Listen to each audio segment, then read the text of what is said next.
Olá, meus amigos, olá, minhas amigas, tudo bem? Estou aqui novamente com o intuito de ajudar vocês. Desde os tempos remotos até hoje, as nações cristãs vêm sofrendo a ausência do verdadeiro conhecimento de Elohim de Israel e do seu filho Yahushua. Homens de todas as raças, de todos os crédulos, caminham na obscuridade do entendimento, apostando em suas medianas convicções, apropriando-se da vulnerabilidade dos povos para fundarem, sem temor, suas facções religiosas, buscando seus próprios interesses. O primeiro item que eu quero chamar aqui a vossa atenção é para a análise da palavra gramatical dentro de um assunto que vós precisais entender. Por exemplo, todos os cristãos cresceram chamando o Elohim de Israel de Deus Criador. Se levarmos em conta o que está escrito na Bíblia, estamos certos em chamá-lo Deus Criador, porque está na Bíblia, pois é assim que está escrito. Infelizmente, encontramos muitos erros na Bíblia, erros de tradução, erros de grafia, erros cronológicos e genealógicos.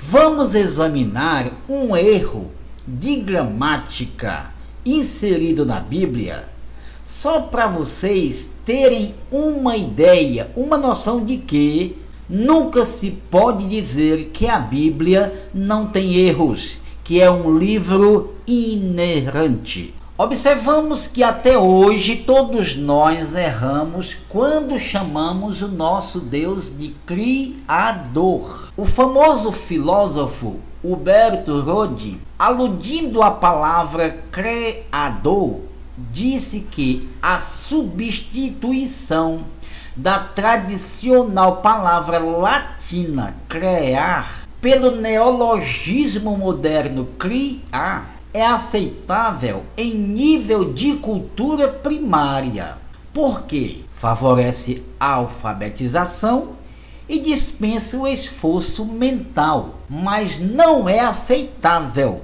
em nível de cultura superior, porque deturpa o pensamento. Estão me entendendo?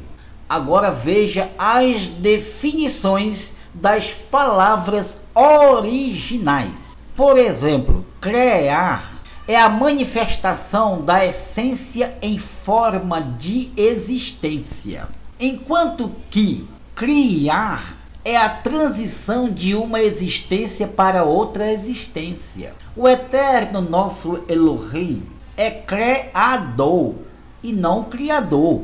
Um fazendeiro é um criador de gado. Há entre os homens gênios criadores, embora não sejam talvez criadores. Convenhamos, a conhecida lei de Lavoisier diz que na natureza nada se cria e nada se aniquila, tudo se transforma. Se grafarmos nada se cria, esta lei está correta, não é mesmo? Mas se escrevermos nada se cria na natureza, essa frase resulta totalmente falsa.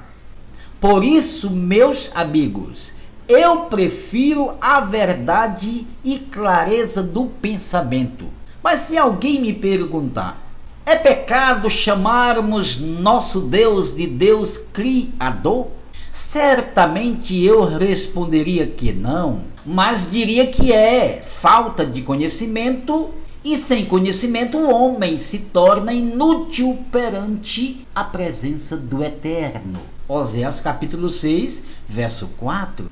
Vamos analisar a palavra Deus. Palavra Deus separadamente pode ser atribuída a um demônio, a um Deus qualquer, pois a tradução da palavra grega para Deus é daimon, que significa Deus ou divindade, e pode ser qualquer uma divindade. Se você chama pelo Supremo Senhor dizendo apenas Deus, você está correndo o risco de estar chamando por um daimon, um Deus que não seria o seu. A distinção entre o nosso Deus, divindade celestial, para o demônio, Deus da terra, não se faz apenas pela alteração de uma letra minúscula para maiúscula, mas pelo complemento da palavra Deus.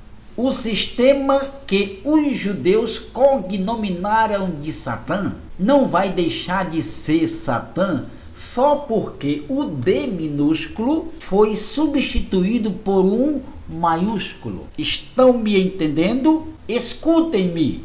Se você pronuncia a palavra Deus sem um complemento, por exemplo, Deus de Abraão, você estaria chamando por um Deus qualquer, mesmo que a sua intenção não seja isso, porque o Deus em que as nações conhecem é Satã. Todos os povos da terra chamam pelo seu nome, achando que estão chamando pelo Deus de Israel. Veja o que nos disse o emissário Shaul, o que chamam de Paulo, em 1 Coríntios, capítulo 8, versos 5 e 6. Porque ainda que haja alguns que se chamem deuses, todavia para nós há um só Deus, o Pai de quem é tudo e para quem nós vivemos. Shaul identifica o seu Deus. O Deus de Shaul não está isolado. Veja Gênesis capítulo 26 e verso 24. O Eterno se identifica dizendo ao seu povo: eu sou o Elohim de Abraão. Veja Gênesis 28, verso 13. O Eterno falou com Moshe, dizendo: eu sou o Elohim de teu pai, o Elohim de Abraão e Jacó. 1 Reis 18, 36. Nenhum profeta ou emissário se dirigia ao Eterno dizendo apenas Deus, pois sabiam diferenciar o Deus de Israel dos deuses da terra. Então, se você chama pelo Eterno, não apenas o chame Deus, mas chame Deus de Abraão, o Deus dos santos emissários. Assim, você faz a diferenciação entre o Deus dos céus e os deuses da terra. Observem alguns exemplos. Se em uma determinada reunião se encontram dois Joãos e você quer chamar a atenção de um deles, é necessário que identifique o João a quem você quer chamar. Do contrário, os dois virão até você. Do mesmo modo, quando você chamar pelo Eterno, chame Deus de Abraão ou chame Deus de Israel. Do contrário, podes estar chamando por outro Deus que não é o seu. Vamos observar. No princípio criou Deus os céus e a terra. Gênesis 1:1. No verso 2, e o Espírito de Deus se movia sobre as águas. De Deus? Que Deus? Deuses existem. Temos que identificar o correto nesse texto. Na verdade, o correto seria Rahu Hakadosh Baruhu Mai, que quer dizer o Espírito Santo bendito movia-se sobre as águas. Quando você pronuncia Deus sozinho, isolado, mesmo que você tenha a sinceridade no teu pensamento, isso não quer dizer que você está certo. Isso é coisa de Babilônia. O correto é: o Espírito bendito santo se movia sobre as águas. Quero ajudar aos que anelam permear pelos caminhos da verdade. Agora vamos analisar o termo Senhor. Alguns desentendidos têm ensinado por aí que Senhor é Baal. Negativo. O hebraico dessas pessoas está muito vulnerável. Senhor não é Baal. Baal é que é a tradução em hebraico para Senhor. Essa é que é a verdade. Senhor é sinônimo de esposo, marido, dono em hebraico.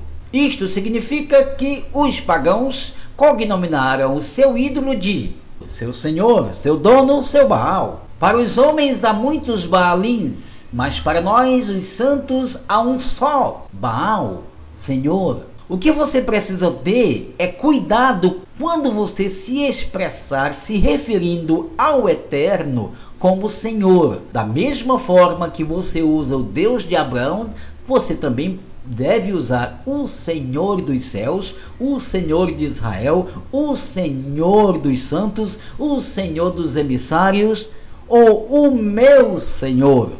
Você está definindo realmente de quem você está falando. Porque se você falar isoladamente apenas Senhor, você está falando com Baal. Você sabe, meu amigo, a linguagem das nações pagãs com alusão a Deus. Como é de praxe as pessoas dizerem: Deus me livre, valha-me Deus, Deus me guarde, Deus me defenda. Se Deus quiser, Deus te acompanhe, vá com Deus, Deus te guie, fique com Deus, Deus é Pai, sou filho de Deus, Deus é fiel, Deus é amor, só Deus pode todas as coisas, mais de que Deus ninguém pode mais do que Deus, Deus é justo, Deus é tudo, eu sou de Deus. Essa é a linguagem das pessoas da terra. Esse Deus que está na boca de quase todos os humanos não é o Deus do remanescente de Israel. Esse Deus é da terra, o Deus das nações. Nossa linguagem é diferenciada. Quer um exemplo? Quando o emissário Cafos, que chamam de Pedro, estava para negar o mestre, alguém se aproximou dele e disse: verdadeiramente também tu és um deles, pois a tua linguagem te denuncia. Mateus 26, 76.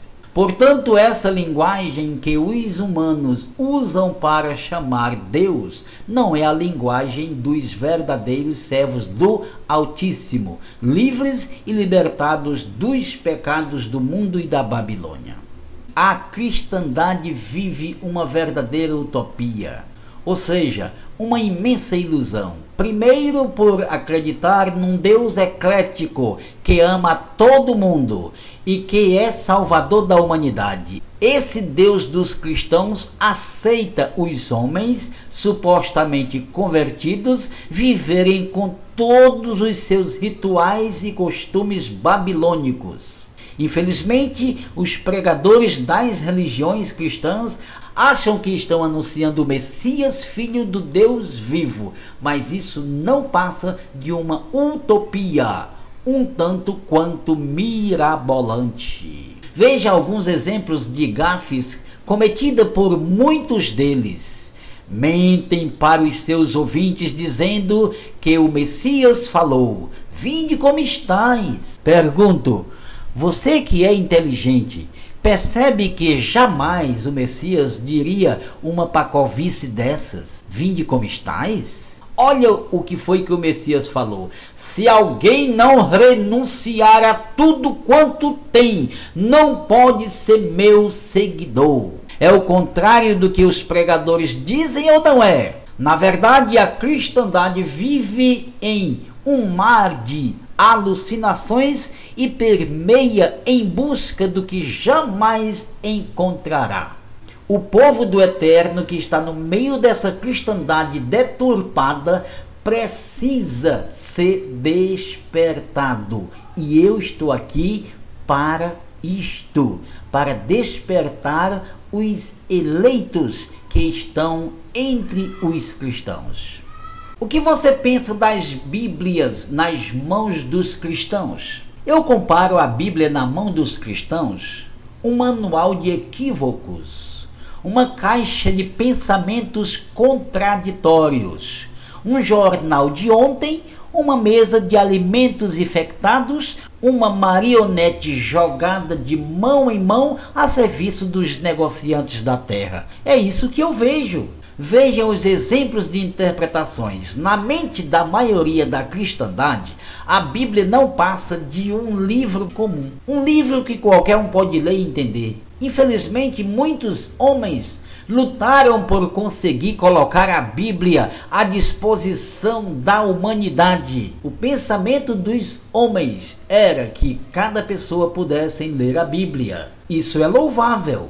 E já conseguiram, mas isso só trouxe confusão e perturbações contra a palavra do Eterno. Na verdade, em parte, é louvável o que os homens fizeram concernente à divulgação da Bíblia para o mundo inteiro. Infelizmente, não imaginavam que o resultado seria um desastre. Vou explicar. Você sabe o que significa um leigo ter a liberdade de ler sozinho a carta magna do Altíssimo, repleta de enigmas transcendentes que um homem natural jamais os entenderá? Imagine um homem semi-analfabeto sem a mínima condição de fazer uma análise sintática de um texto gramatical da Bíblia, que nem mesmo sequer sabe fazer uma hermenêutica de um texto bíblico, entender os mistérios do Altíssimo. Isso foi a parte que fez muito mal aos povos. Lamentavelmente, há muitos desse nível, povoando a terra de religiões que só denigre a boa imagem da palavra do Altíssimo. Essa categoria de pessoas analfabetas, semi-analfabetas, saiu mundo afora pregando a palavra de cabeça para baixo, além de deturparem a divina palavra, anunciaram um Deus que, apesar de não ser o Deus de Israel, disseram que o é. Até hoje insistem em dizer que o Deus que anunciam é o Deus de Israel. Explico. O Deus das nações cristãs é Daimon. E o Messias que anunciam não é o Filho do Altíssimo. O Messias que os pregadores das nações anunciam é vulnerável e incompetente. Ele salva, mas não tem força para livrar o seu súdito das mãos de um suposto Satanás que eles conhecem. Um discípulo desse Messias falso é salvo hoje, amanhã pode já estar perdido novamente. Já o discípulo do Filho do Altíssimo é predestinado desde a fundação do mundo para a vida eterna, Atos 13:48. E não depende de obras más ou boas para mudar o destino da sua vida eterna. Porque o Eterno predestinou desde a eternidade em Yahushua, seu Filho, e isso gratuitamente. Romanos 6:23. Esse povo que saiu povoando a terra de alucinações, dizem que a Bíblia é a palavra de Deus. Quando abrem a Bíblia para lê-la, não dizem vamos ler a Bíblia, mas dizem vamos abrir a palavra de Deus. Você acha que pessoas desse tipo, que não sabem sequer fazer a separação de um livro para a palavra do Altíssimo, podem conscientemente dizerem que são pregadores da palavra do Eterno? Milhões deles leem a Bíblia como se ela estivesse sido escrita para eles. Aí onde está o problema? Veja um exemplo. O irmão Beto e o irmão Título é um exemplo. Abriram a Bíblia em 1 Coríntios capítulo 8 e verso 37 e disseram: irmãos, aqui está dizendo que nós somos mais que vencedores. Felizmente esse texto não diz que nós somos mais que vencedores, mas o homem que escreveu aos Coríntios disse que ele e demais companheiros na fé que ele os conheciam pessoalmente sabia que os tais realmente tinham passado da morte para a vida. Eles é que eram mais que vencedores em Yahushua. Esse tipo de gente interpreta a palavra do Altíssimo somente para o seu bel prazer. Para concluir, vamos fazer uma análise sobre mulheres pastoras. Mulheres pastoras é uma das muitas aberrações da cristandade. Isso é uma vergonha. Homens sendo dirigidos por mulheres, o que é abominável aos olhos do Altíssimo. Não porque o Altíssimo menospreza as mulheres, mas porque cada um tem o seu espaço na obra da evangelização. Ser pastora nunca foi o espaço permitido pelo Messias. Qualquer mulher que pensa em assumir um cargo de pastora é uma rebelde e antiquada. Não obstante, a mulher pode ser uma autêntica serva do Altíssimo, servindo-o com modos adequados, segundo os requisitos exigidos para cada servo.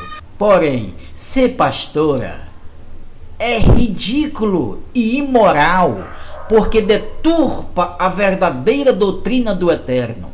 O emissário Shaul adverte-nos a nos comportarmos segundo o Evangelho de Yahushua e diz: se alguém não obedecer ao seu Evangelho, seja maldito. Gálatas capítulo 1, verso 8 a 9. Como pode uma mulher ter a ousadia de encarar o próprio Espírito Santo passando por cima das suas ordens, como por exemplo em 1 Timóteo capítulo 2, verso 11? O emissário determina: não permito que a mulher ensine e nem que exerça autoridade sobre o marido. Ora, se a mulher não tem direito de exercer autoridade sobre o seu marido, como poderia exercer autoridade sobre os maridos alheios? Quer seguir ao mestre? Deixe dessa pacovice. Mulheres pastoras é uma abominação ao ministério do Espírito Santo.